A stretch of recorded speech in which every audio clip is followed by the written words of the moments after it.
سورہ انفال آیت نمبر 49۔ اعوذ باللہ من الشیطان الرجیم، بسم اللہ الرحمن الرحیم۔ اذ یقول المنافقون والذین فی قلوبہم مرض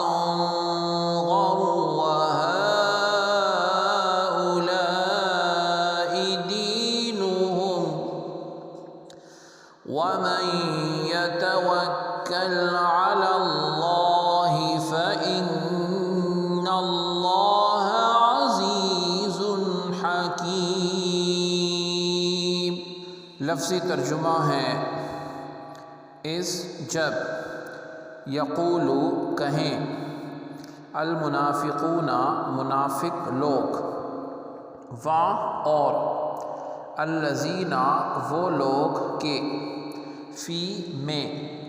قلوبی دلوں ہم ان کے مرض بیماری غرہ دھوکہ دیا ہؤلائی ان سب کو دین نے ہم ان کے و اور من جو یتوکل بھروسہ کرے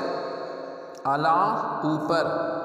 اللہ تعالی عز و جل فا تو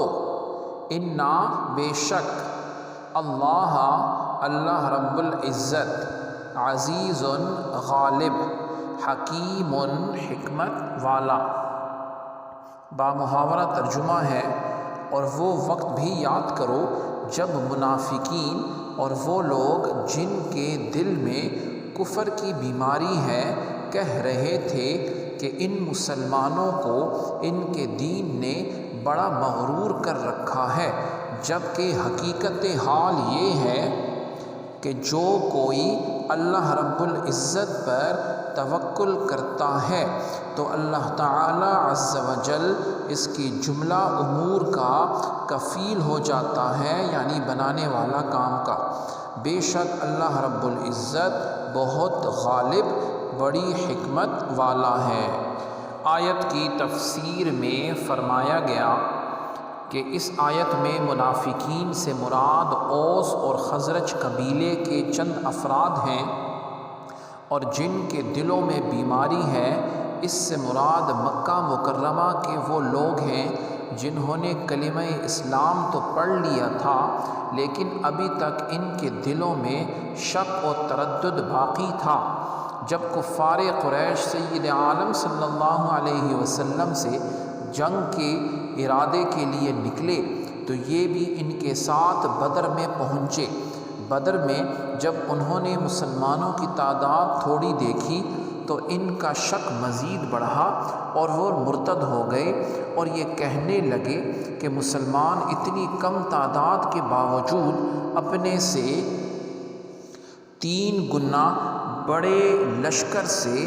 جنگ کرنے لگے ہیں، انہیں ان کے دین اسلام نے دھوکے میں ڈالا ہوا ہے اور آخرت میں ثواب کی امید انہیں اپنی جانیں قربان کرنے پر ابھار رہی ہے۔ یہ تمام لوگ بدر میں مارے گئے تھے۔ پھر آگے ارشاد فرمایا جو اللہ تعالی عز و جل پر توکل رکھتا ہے، بھروسہ رکھتا ہے اور اپنا کام اس کے سپرد کر دے اور اس کے فضل اور احسان پر مطمئن ہو تو بے شک اللہ تعالی عز و جل اس کا حافظ بھی ہے، اس کا ناصر بھی ہے، اس کا مددگار بھی ہے، کیونکہ اللہ تعالی غالب ہیں، اس پر کوئی غالب نہیں آ سکتا۔ اللہ تعالی عز و جل حکمت والا ہے، وہ اپنے دشمنوں کو عذاب میں مبتلا کرتا ہے اور اپنے اولیاء کو رحمت اور ثواب عطا فرماتا ہے۔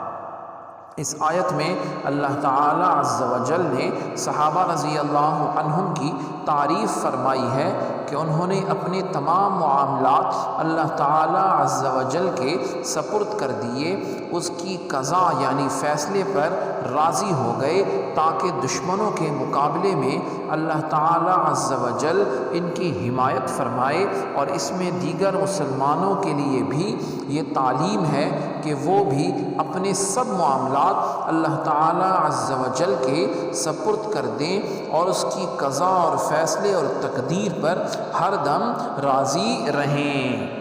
سبحانک اللہم و بحمدک، اشہد ان لا الہ الا انت، استغفرک و اتوب الیک، وصلی اللہ تعالی علی خیر خلقہ محمد وعلی آلہ واصحابہ اجمعین برحمتک یا ارحم الراحمین۔